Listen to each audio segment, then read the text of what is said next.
Welcome to In-Memory Techniques for Low Latency Trading. My name is Kevin Goldstein, and I'm with Neve Research. I live in New York City, and I have been there for the last 18 or so years, and I've spent the lion's share of that time working on Wall Street, primarily on low latency systems for Wall Street. And that means that I've spent a lot of time on the trading floor. I've ended up developing the habit of speaking really, really fast. So if I'm running too fast through any of this stuff, somebody yell out and I'll try to slow down. Again, so I've worked mostly on trading systems. I've had the pleasure of working on the front, middle, and back office of these systems. I've also had the pleasure of designing a lot of this stuff from scratch, and I've also had the pleasure of being asked to consult on systems that are behaving badly and people want to be able to speed them up. Previously, I've served as the head of the next generation architecture for hedge fund administration system. I've also served as the head of development for a low latency trading shop called Flow Traders, which is one of the largest in the world. Currently, I'm a senior solutions architect with Neve Research, and this is the next step in my career evolution. These guys are really pushing the envelope of what you can do with in-memory techniques and solutions. So they're coming up with some really, really fun stuff to work on. As the industry is getting more and more comfortable with the fact that you can require low latency systems from other verticals, I find myself giving these kinds of speeches more and more often. For example, I'm giving a more detailed speech of this in New York on October 25th, and I'm also giving an HTAP speech here in San Francisco on sometime in November. Before we jump into it, I want to just quickly define our agenda. I'm not sure if everybody is on the same page of what we talk about when we say trading system, so I'm going to give a quick introduction to that, or more of a primer, really, just to make sure we're all talking about the same things. Now, what I have run across is that all of these low latency systems, however the implementation is, they all share the same concerns. They're all worried about the same stuff, so we're going to spend a good amount of time talking about what those concerns are. And then we're going to talk about the in-memory techniques and in-memory computing and techniques that we use to solve those concerns, mitigate those concerns, or even remove them completely. Then I'll open up the floor for Q&A. One thing that I will point out is that most people, when you hear using in-memory, think of strapping a jet engine onto a car. And I actually agree with that analogy. And in my mind, when somebody says you're strapping a jet engine onto a car, this is the picture that I conjure up. The problem is the devil's in the details, right? And if all you're going to do is strap a jet engine onto a vehicle and you're not paying attention to the details, you may end up with something that looks like this. That is indeed a jet engine strapped to a vehicle. And for good measure, somebody put two of them on there. It's not doing what you want to do. And this is something that you end up seeing in a lot of places where they can't figure out how to get their system to perform as fast as they could, because they're indeed doing in-memory techniques, but without the proper frameworks, without the proper way of viewing the world.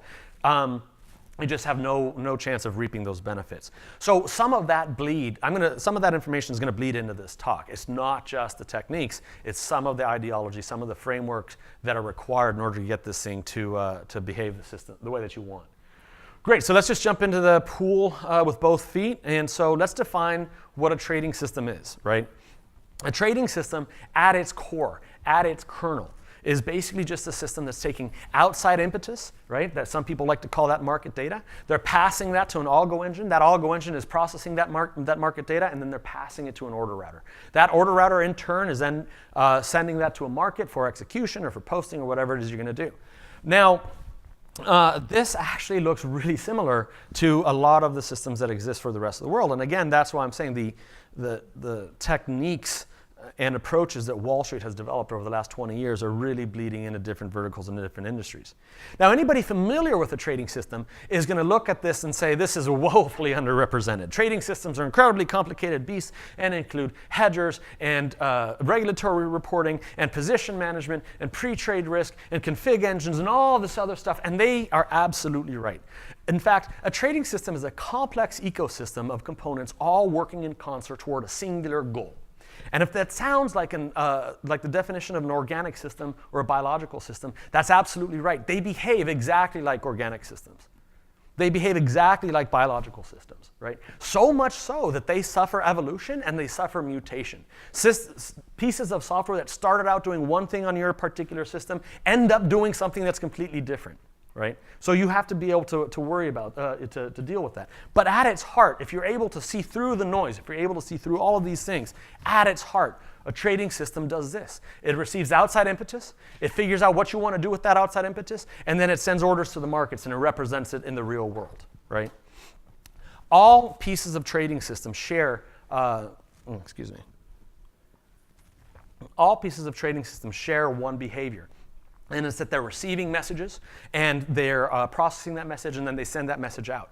That's what they do. I'm going to start talking a little bit in this example about a basic order router. Those among you may have heard about smart order routers or complex order routers or compound order routers. We're not going to address those right now, but we're going to talk about a basic order router. And at its core, at its heart, what it does is it receives messages coming from a client, right? It then translates those messages and sends it out to the market. And you're right, the word translate is important because it's doing exactly what a translator does. It's taking English to Spanish, French to German, right? Russian to Mandarin. This is what it does. And this sounds like an easy job. It's taking something in, right? Translating it, sending it out, waiting for a response from the market, and then returning it to your client. Well, the complexity of this stuff starts coming in from the fact that you want to be able to do this at speed. And the fact that you want to be able to do this at speed means that you're doing it asynchronously. It means that you're now you receive something in from the client. You're not going to wait until that whole process goes through, right? You're going to pass that off to a different thread, and you're going to continue receiving stuff from client. You need to be able to do this operation hundreds of thousands of times a second. And that information is then going to be acted upon, inspected, and acted upon and sent out to the market. And that response is going to be asynchronous from the market as well. And you sort of have to match up what you're getting from the market and what you're sending out back to the client. Now, again, don't be fooled. Don't be fooled by the simplicity that I say of something that's being translated. While it is analogous to being translated to English or Spanish and things of the sort, that translation, actually just like in any language, as well as on a trading system, is very complicated and deals with a very large state graph. And this is a simple order router. A lot of order routers end up having to deal with baskets, right? Where you're treating an individual compound set of instruments as multiple instruments, as a compound set of instruments as a single order. And you have to break that out and send it out into either the same market, multiple markets. You have to worry about times. At its core, every component, every order router is doing this. It's doing a state graph, right? It's receiving messages in, it's processing it, and receiving and sending messages out, and it's matching them back up as it flows through the system. And it has to do this at scale. And that's my primer for the trading engine, right? Like I said, it's incredibly high level. People like to say 20,000 foot. I'm going to say this is at like 50,000 feet or 100,000 feet. This is as high a overview of a trading system as you can get. But like I said before, all of these things are actually, they worry about the same things. And I'm going to talk about the top 3 or 4 things that all low latency trading systems worry about. And I'm going to talk about them in the order of priority. The first and most important one that everybody worries about is performance. What we're shooting for here is the low 50 to 20 microsecond view of the world. We're shooting for 50, we'll take up to 20. If you are responding slower than 20, man, you're out of the game. Don't worry about it anyway. If you can the closer you can get to 5, the better. The problem that when you suddenly start talking about measuring things at 5 to 20 microseconds, you'll set people down in front of a computer and they say, I can tell this is working really fast. Not at these speeds. This is beyond human comprehension. This is, you can't tell if something's working fast or slow or going double the times. So suddenly people get interested into what exactly are you measuring, right? And so what we're measuring in the purposes of this conversation is we're measuring what we call I to E, ingress to egress, right? From beginning to end. And what that means is that we're receiving a message off the wire, those bits and bytes, those zeros and ones, but we haven't deserialized it yet. We haven't unmarshaled it yet. And then we do some kind of processing inside of it, and we're ready to send it out to the market, right? But we actually haven't put it on the wire yet, right? But it's all ready. It's now serialized. It's now marshaled. It's all in that bits and bytes. It's ready to go out. We're not, in this particular context, measuring wire latency. Don't let that deceive you that people aren't measuring wire latency. In fact, a lot of the big data centers like Equinox, right, they will guarantee that your systems have the same length of wire as everybody else that they do from the exchange. So if you walk into these systems, you'll see these large bands of wires that have been just wound and wound and wound to make sure that you're on a level playing field, that the wire length that you're dealing with and that your competitors are dealing with are exactly the same, and you're not going to have that nanosecond superiority. Right? So wire latencies are important, but for the conversations that we're having right now, we're only talking I to E. Right? So great, we've been able to go out and we've built this system that's working somewhere between 5 to 20 microseconds. Everybody's happy. The next thing that people are going to start asking for is consistency. And what that means is they want your order router to perform as consistently as possible. Your order router has to have the same times, or same response times at 10,000 messages per second as you do at 100,000 messages per second. And this is viewable in life as well, right? If it's Super Bowl Sunday and you go to Circle K to buy some chips and dip or some beer or whatever it is you're going to buy, you don't say, oh, well, it's Super Bowl Sunday. It's okay if the credit card takes 10 minutes to clear. Right? You expect it to take the exact same amount of time as any other time, right? And the same thing happens at Mardi Gras, right? If you see the sea of people down there, same thing. Oh, you don't say, well, there's a lot of people going on, the credit card system is overwhelmed. I'll let it take 15 minutes. No, if it's not working within 1 second, you're going to have a problem. And the same thing is true with trading systems. You're not looking for this linear 45-degree angle as the volume increases, your latency increases. What you're looking for is a flat line. Right? As the volume increases, that line has to stay flat at the same level. And in fact, when that is it's most important when the volume does increase that your line remains flat. And that brings us to our second point, is that we're looking for a really low level of standard deviations. Right? We're really looking for 1 microsecond standard deviation at like 99th percentile. If you're running something along the lines of if you've gotten your system to run at 10 microseconds 99% of the time, but that 1% of the time is taking 1 second, it doesn't matter, you're done. You've got to have a consistent timing. You've got to have a consistent view of the world in order for your system to perform. So great, now we've gotten past the first two. You got performance, you got consistency, everybody's happy, and the next thing somebody walks up and says, well, hey, this system has to be reliable. And say, all right, well, that gets a little bit more complicated. What exactly do you mean by reliable? And there's two breakouts here. The first one is that we're talking about is message reliability.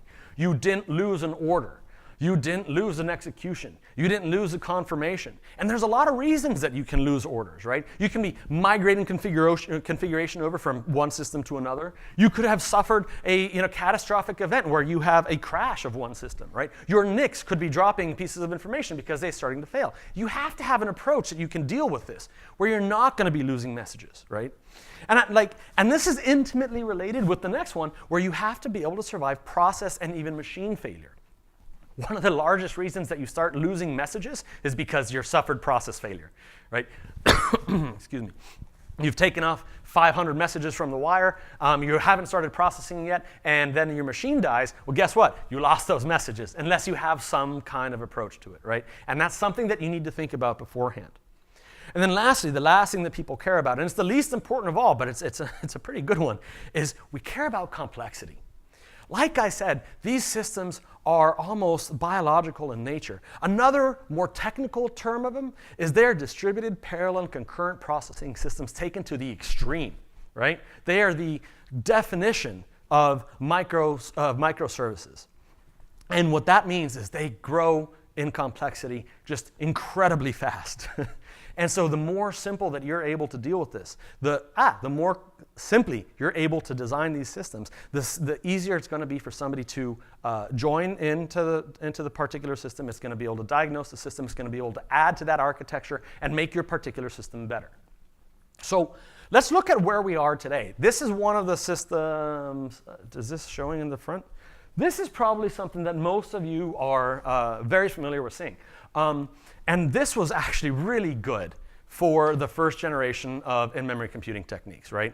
What you have here is you have a shared data store, or so a lot of people call this a data lake, and more often than not, it's some kind of data grid fronting a database, or some kind of Kappa architecture fronting a disk. and it's a shared data store. All data is fed into this particular lake and may or may not become the owner of state. And then you've got these processes down here that are reading and receiving from this shared store. Now, originally, when we were having to read from databases and we were having to read from disk, this architecture found us something along the lines of 3 and 4 orders of magnitude faster than what we were dealing with. So this was great, except that the second you give somebody 3 or 4 order of magnitudes of performance, they say, great, now I want 3 or 4 orders of magnitude on top of that. Right?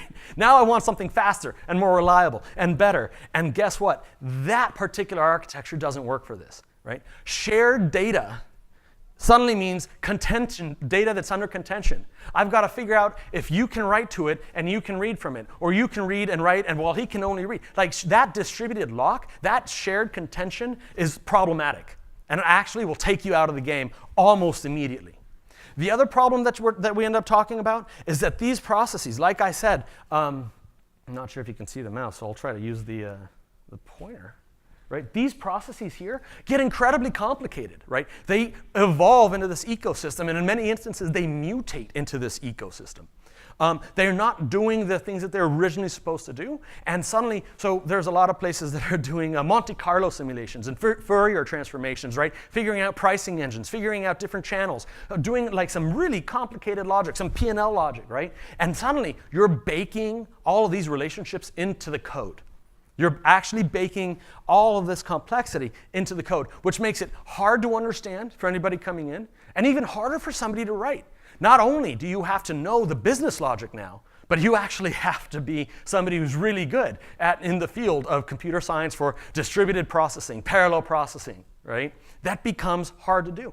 And something else that you'll find, the more complicated the processing that you're trying to do, the more data that it requires. And the more data that it requires, you're sending it back to the data store, and you're trying to pull more and more information, right? And the more information you're trying to pull, the slower it gets. It's a self-feeding loop, right? Again, this worked out really well for the first gen of IMCs, but didn't really work out so well for the next gen, right? As things got more stringent, as things are expected to be faster, and they're expected to be even more reliable. Something that I almost glossed over and forgot here. There's no real reliability baked in here. Right? If you want to bake in your reliability, you as developers have to think about that. You, as you're already developing a very complicated pricing engine or order router or what have you, market data engine, right? You've now got to think about reliability as well, right? And transaction processing systems as well. So this doesn't work for the next generation of systems. So let's reach into our bag of tricks and see what does work. What can we pull out to make systems better? Well, it should be no surprise that we're going to start talking about memory, right? Based off of the name of the conference, based off the name of this speech, in-memory computing techniques. Memory is going to be one of the things in our bag of tricks that lets us go faster. I'm pretty sure most of you guys have seen this graphic before, so I'm not going to talk about it much. I'm just going to throw it up to say this graphic shows that you can get orders of magnitude of speed increases when you move from SSD reads up to the L3, L2, and L1 cache. We'll come back to that in a little bit. But so we know we're going to be using in-memory techniques in order to get that. And this graph is sort of good to keep in the back of your mind as we start talking about a lot of this stuff. So what else is in our bag of tricks? And this is what I was saying originally, is that we're going to suddenly start talking a little bit about philosophy, right? We're going to talk about how you approach computing. We're going to talk about the fact that if you want to have large volumes of data flowing through your systems at incredibly low latency times, we have to change our perspective from a pull to a push, right? We suddenly have to we have to worry about the concepts of ownership, publication, and consumption. Now, when I'm talking about consumption, what I'm talking about is how do you consume the data in the most efficient manner, right?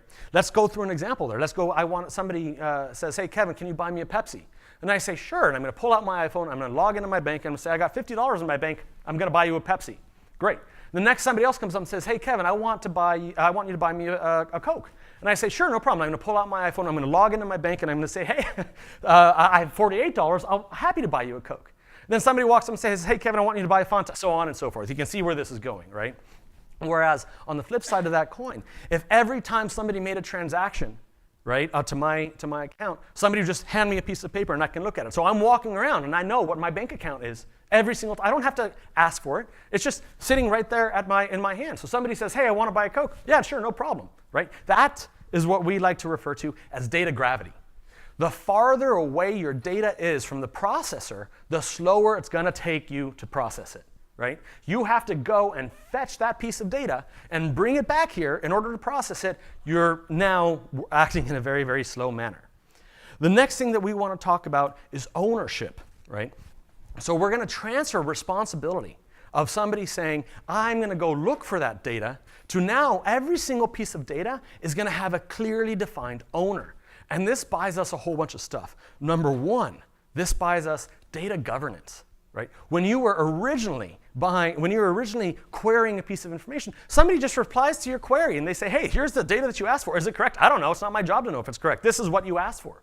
Whereas now, if there's a clear owner of that data, right? No longer are you just providing data. Before you're getting that data, you're enriching it, you're verifying it, you're making sure that that piece of data, that account number, that trader number, that instrument that you're dealing with, that RIC, that CDAL, whatever it is, that's actually correct and pointing at the right thing before you distribute it to somebody, right? So you're transferring responsibility of the data governance, but you're now also transferring responsibility of how you get that data to somebody. I need to be able to, remember, I'm moving from that pull to that push mechanism. So that owner now is saying, how many people are interested in it? I'm going to push it to them. And I need to be able to push it to them in a transparent and free manner. And that's where that publication comes in, right? That's where these communication topics such as pub, sub, and pub, sub, and channels come in, where we are going to, you don't want your owner suddenly saying, doing a look, how many people are interested in it? Oh, 48 subscribers to this. I'm going to do this in a hash table and send it 48 times. No.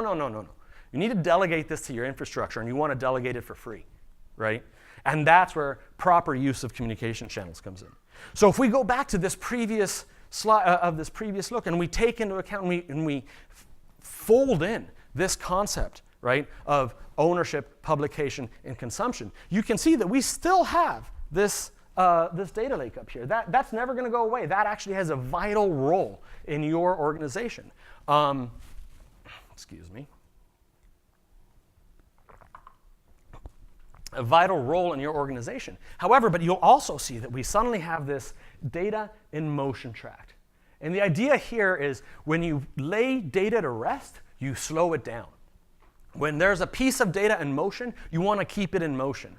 With these topics that I just talked about, as the data comes in, as each individual piece of data, you're going to receive it. You're going to curate it, right? That means that you're going to capture it. You're going to refine it. You're going to aggregate it. You're going to verify it. And then you're going to route it to the appropriate person. And that appropriate person, in turn, may look at it and say, I'm the final destination for this piece, or I'm not. I've got to continue moving. I've got to keep it in motion. I want to get this piece of data to the appropriate user, right? That's that data gravity thing that we're talking about. So now that we're routing data, so now that we're routing data via transform enrichment and everything, by transform enrichment and routing, right? We're now being able to store your state right next to that particular process, right? And that's that example of having that, your bank account sitting in your hand being updated by somebody else. So great. This is what it looks like in theory.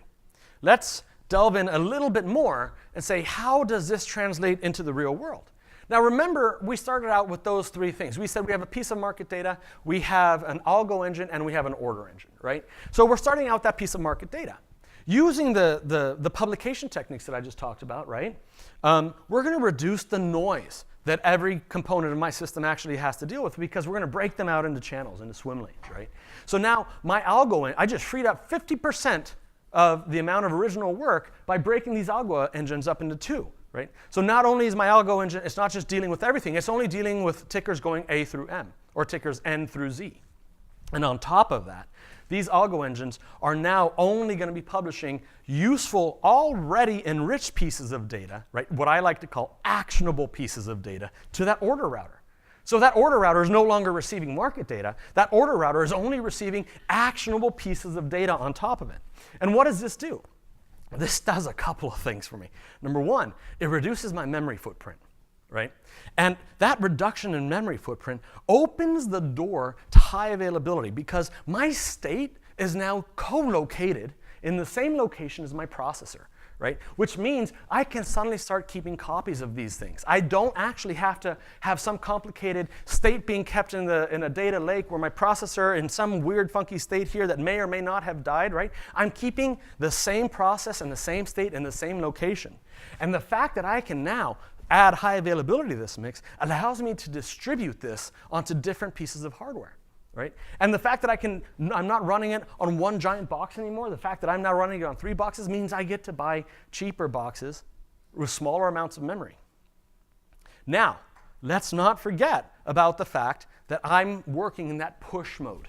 Right? I'm working, that data owner of that reference data, that data owner of any particular piece of data that needs to filter down to me. We don't want to reinvent the wheel every single time somebody wants to publish stuff. But we don't have to. We use the established channels, the established swim lanes in order to publish this information down. And it will filter down to the appropriate place, to the appropriate person.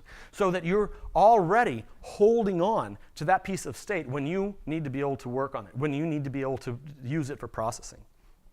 So great. This is what it looks like. This is what it looks like sort of in theory, but more in practice, right? Now let's look at a real picture. This is something that is up and running for one of my customers in production. Right? I have changed a little bit about how the order routers work, but this is the basic idea. We've gone from breaking stuff out to 2 servers to breaking stuff out into 6 servers or 12 servers or 20 servers. And being able to break that up brings me a boatload of benefits. But chief among them is I get this symbology flexibility. I can now say, hey, you know, I've got 3 tickers that are the biggest movers that I've ever seen. That's Amazon, Google, and Apple. I'm going to give them their own data routers. And I've got tickers, or order routers. And I've got tickers that are pretty big, but not as big. And I'm going to give them their own. The Qs and NVIDIA are all going to be sitting on the same ones. And everybody else can be hosted on these last 2, right? Or you can do something not so crazy, but you can do something where you have all of the high volume tickers working on the top 60% of your systems, and you've got lower volume tickers working on the last 40% of your systems. And guess what? If you suddenly find out that you don't have enough systems because you have this flexibility of symbology, you're able to add more systems. Right? It suddenly becomes real easy to scale things out. And suddenly, you get to start using the terms, we've designed for scale. We've reduced the hardware risk to 0. Right? One of your systems here fails, and it's really no problem. Your backup on another system is going to pick it up, right? And you're going to replace that particular machine and reconfigure some IPs, and you're good to go, right?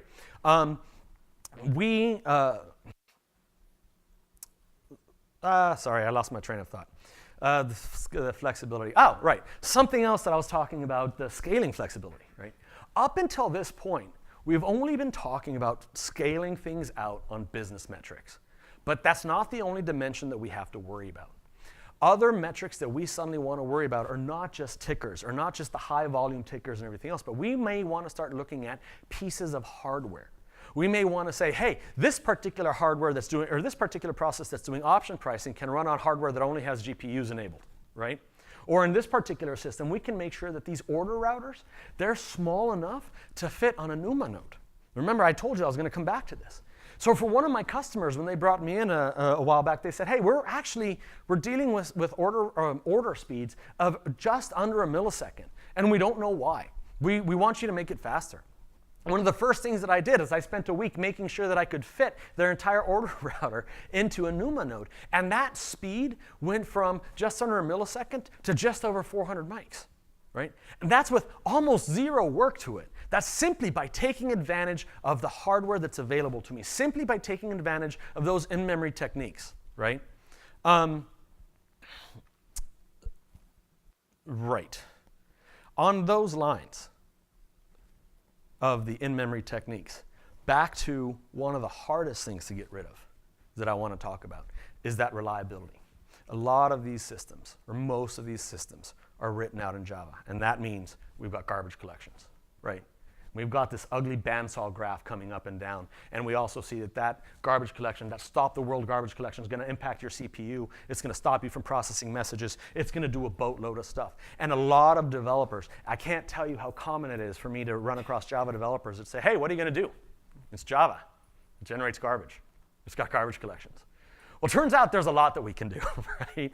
We don't have to throw up our hands and say, this isn't something that this isn't something that we have to live with. There's a couple of techniques that we can implement. We can implement pooling. That's actually one of the really good ways to go. Pooling means that you want to stay away from the heavyweight processes or heavyweight consumptions of stuff. You don't want to have allocations of memory and deletions of memory, right? You want to pre-allocate all your memory into a pool, and when you're done dealing with something, you return it to the pool, right? That's that actively managing live objects. You want to make sure when an order has been filled, when you're done dealing with it, when the system has been passed off to a P&L engine, and it has been passed off to books and records, you don't just dereference it and delete it and throw it away. You return it to the pool for consumption. Other things that you can consider are leveraging off-heap memory, right? This is outside of the purview of the JVM. So by definition, it can't be garbage collected. It comes with its own set of problems, absolutely, but this is something that you can do. And one of the big ones, and I'm gonna show you a graph in a minute, but one of the big ones is warmups, right? A different client actually ended up saying that their quants were broken. And I remember hearing them, and I said, wait, what? I said, you mean your processes, or you've got a bug? And they said, no, our quants are broken.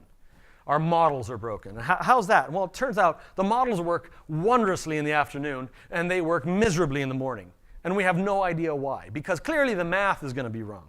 And what's happening was they weren't warming up their system, right? So in the afternoon, as your system suddenly got warmed up, right, and your JIT compiler was actually doing what it's supposed to be doing, you ended up having something like 99th percentile of these very low, very good response times. But in the morning, right, you actually had, that was around 80%, and this other 20% is going all the way up into the milliseconds, right? So this is one of those cases where they're saying, hey, our math is bad.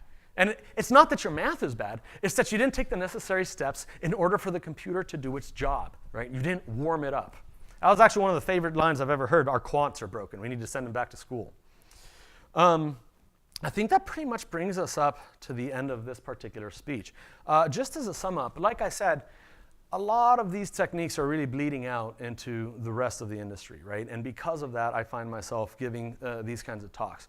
If you're looking to do stuff that has a very high throughput, that has very low latency, you're looking to build things that are running in multi-agent mode, that are having private state, and that are going to be communicating over messaging, right? You need to be able and to be aware of the impact that you're going to have when processing memory, and you're going to have some kind of strategy for dealing with these zero garbage situations, right? You're going to have to be able to process to be able to handle process and machine failure. You have to have some kind of reliability plan. You have to have fault tolerance, and you have to be able to scale stuff out. You cannot be dependent on machine failure. That machine risk is actually really high. When a lot of times I hear people say that machine risk is not that big of a deal because they're pretty reliable. And that's absolutely true when you're dealing with one server. At one point in my past, I was dealing with 10,000 servers, and we had an entire staff because these machines fail all the time. Metal does corrode. NICs do fail. Fans break, and the machine overheats. And suddenly, you're out of the ballgame if you haven't set up a proper infrastructure. And if you follow all of this stuff, you're going to be able to get some of the better performance that you're looking for. I think that's it. So if you guys have any questions that you want to ask either privately or out of band, please drop me a note. My email is Kevin. One second. My email is Kevin. You can also follow me on Twitter at KevGoal0. And of course, my company's website is listed up here as well. Yeah, right in the back. Hey, Kevin. You obviously cut your teeth in the worst area. You obviously cut your teeth in the hardest industry in terms of the trading floor because you can't be wrong there. For this audience, what would you, for people that haven't got that kind of exposure and they're just getting started in how to bring IMC real for their organizations, what kind of advice would you give them to just get started so that they can mitigate the risk as they take the company forward?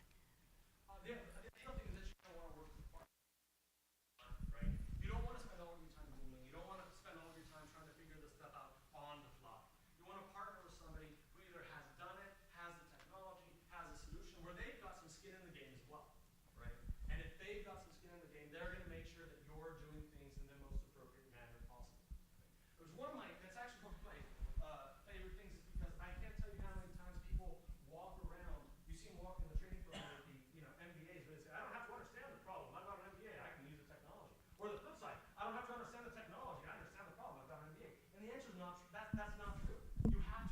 both the technology and the problem in order to come up with a real solution, right? So you're going to have to look for a partner, look for somebody who was able to understand that and able to figure out what is important to you, right? And if they're not able to solve it, right, they're going to figure out how to solve it. Because if they haven't seen this specific problem before, they've seen very similar problems to it.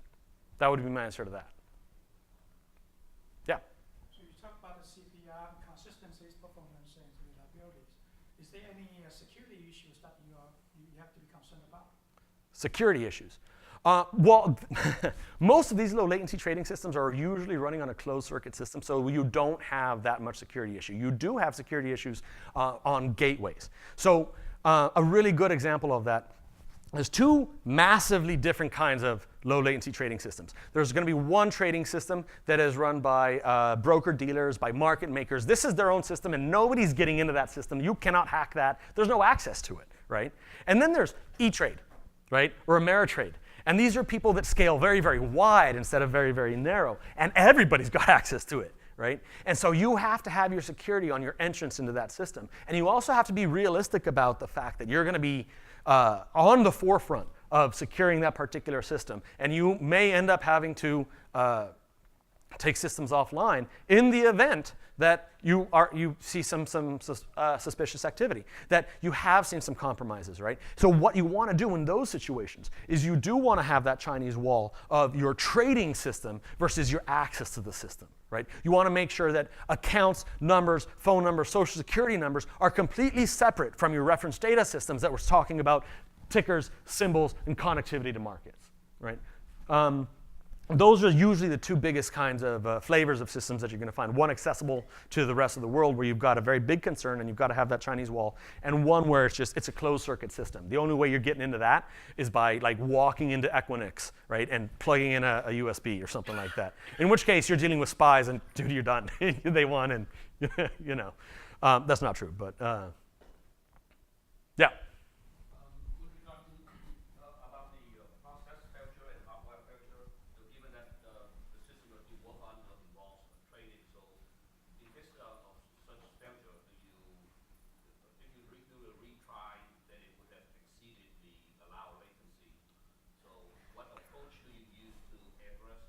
That's a great question. Just to repeat the question.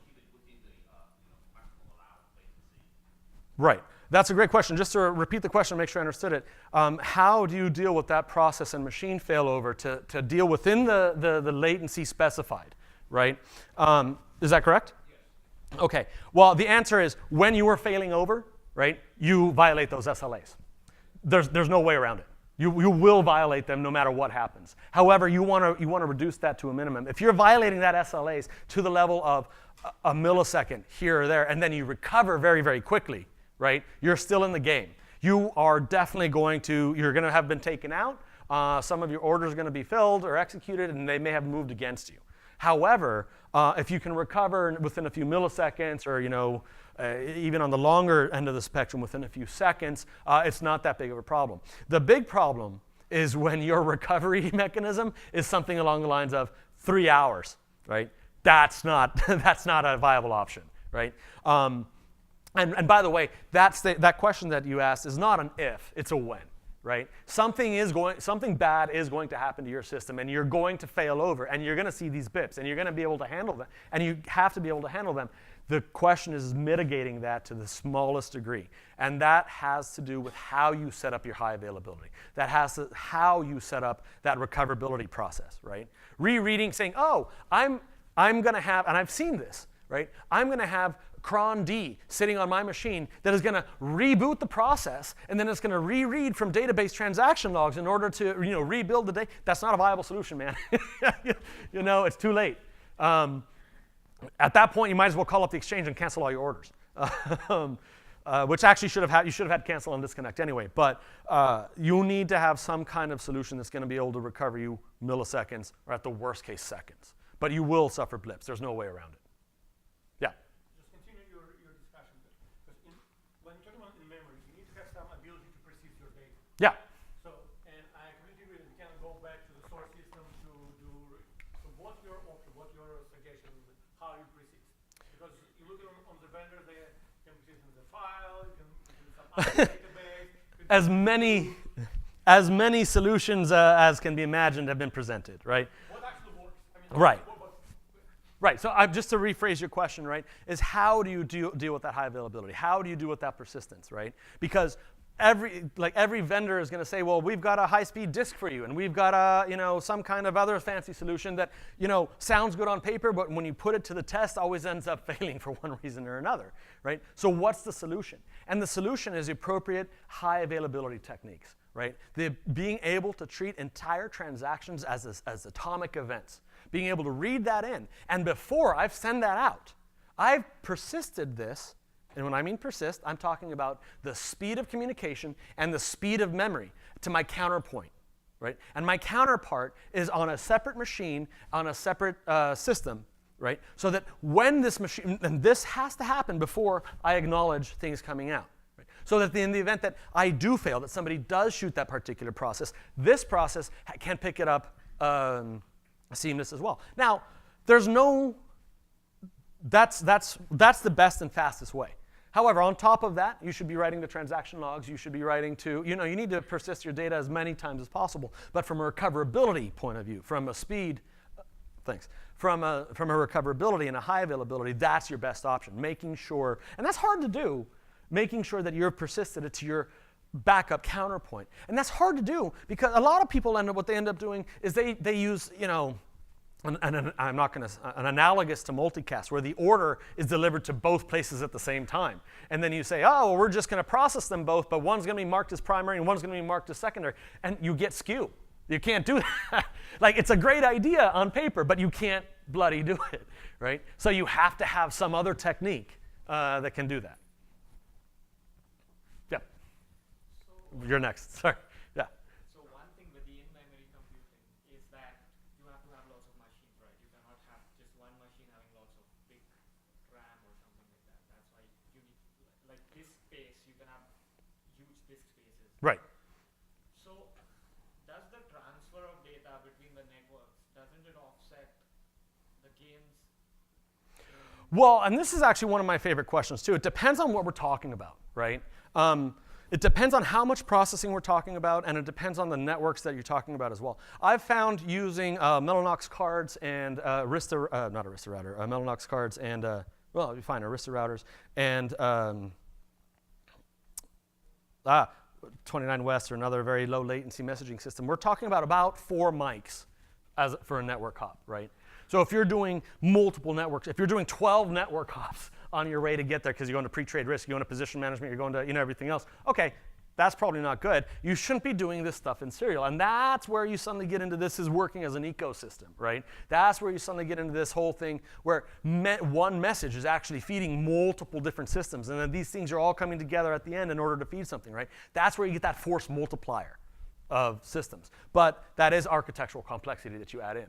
Right? So there's always going to be push and pull between architectural complexity, between methods that you're using, versus being able to serialize and add in simplicity. Yes, sir. This one? Yeah.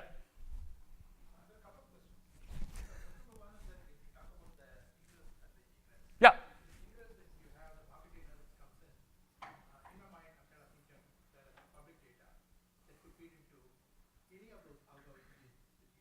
Yeah.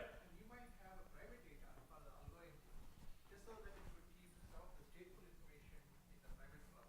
Yep. Private data lake, so to speak. What I heard in the expo hall is that the next platform that the new system has, one of the attributes that you have listed over here, the stateful attribute is something unique to the offering. So if you wouldn't mind, Sure. talk about the public data versus private data, and then B, what the stateful attribute contributes to that. Right. So the question is, how does the public data or the messaging impact the stateful offering that Neve has, right? And what we do is we allow you, and this this gets very interesting, is what we do is we allow you to model out both your message and your state using our unique modeling technology called ADML, Application Data Modeling Language, right? And so you're defining what messages look like and you're defining what state looks like. And then you're defining an operation that takes that message and acts upon that state, right? And that state is going to be private to any of your systems, right? That state again, is because we helped define that model, right? Because we helped define that. We know exactly what your message looks like, and we know exactly what your state looks like. As you apply, without you having to do anything underneath the covers, right? Without you having to do anything underneath the covers, as you apply that change to that state, that gets migrated over to your counterpart, to your backup, right? And so suddenly, you don't have, and what's happening here, it's that delta of state that gets migrated over, not the computation. So you're not running in that split brain mode. You're migrating only the changes that needed to be migrated over via a different messaging channel, by a pipeline replication, in order to get that high availability. And that's where you get the functionality of you shoot one of them, and the other one just knows exactly where you were. Yeah, so that's the high-level answer to that. You said you had 2 questions, though. No, I think you answered that. Okay. As well. So just so that for my understanding, the algo engine should also be kind of architected or designed in such a way to take advantage of this one. Just so that if it dies in the middle, another algo engine, when it gets restarted, it knows the state being persisted somewhere and start from that point onwards. You want to architect all of this stuff. You want to architect as many of these pieces as possible along these lines, right? For 2 reasons. Number 1, this gives you, with the microservice architecture, private state, and messages communication, you get an incredible amount of flexibility. So not just does your algo engine die, but I want to test out a new algo engine, right? I can deploy that independent of everything else and bring it up, and I can have it working on an individual piece of state, right? But it's not just your algo engine that has to worry about these things. Remember, I'd said that, and I'm trying to answer the question. I guess I'm taking the long route. Is there are more pieces than just the algo engine and the order router. Your position management, right? Your pre-trade risk engine, your post-trade risk engine. All of these things should be working under this kind of assumption.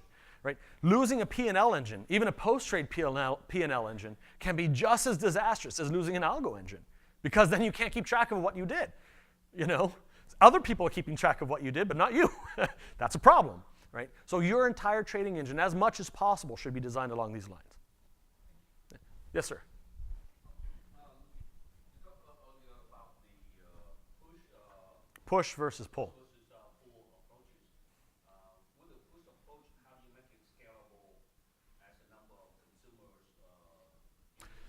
That's a great question. So the question is, in push versus pull methodology, how do you make it scale as the number of consumers increase? And it's one of those great things of when you're using the technology appropriately, you're delegating that responsibility to the messaging fabric. Now, this is what 29 West does, right? This is what these messaging fabrics do. This is exactly what topics do. You are able to consume hundreds. You're able to consume hundreds or even thousands of these consumers, and you're able to set up hundreds or even thousands of these channels and have them just work, right? So you don't have to have your pushing system have all of that information. You're delegating that responsibility to the messaging fabric as well. One of the difficulties of doing that, right, comes with DevOps. So great, I'm now dealing with, because I'm trying to be really fancy, and I'm going to have one order router per symbol. That means I've now got to stick 3,000 messaging topics on there, right? So your DevOps are going to shoot you. You've got to have some kind of approach to dealing with that, some kind of programmatic approach that's going to look at your particular system and set that stuff up for you. And that's one of the offerings that Neve System does, right? We have that simple messaging abstraction layer that takes care of making sure that those channels, topics, and queues are set up in an appropriate order. We also translate across different messaging fabrics. So anybody who wants to use this in their current offerings that include Kafka, done, we integrate with that. That include ActiveMQ, done, we integrate with that. 29S, done, we integrate with that. Tibco Rendezvous, done, we integrate with all of that, right? And if we don't integrate with that, based off of what I just said, we've got a lot of experience writing these adapters. We can write one really fast. Yeah.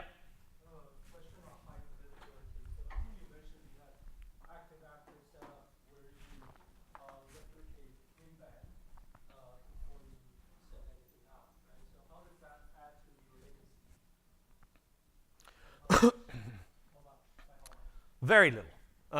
So we do several techniques because our process is actually working in, because our processes are working single-threaded, it gives us total ordering.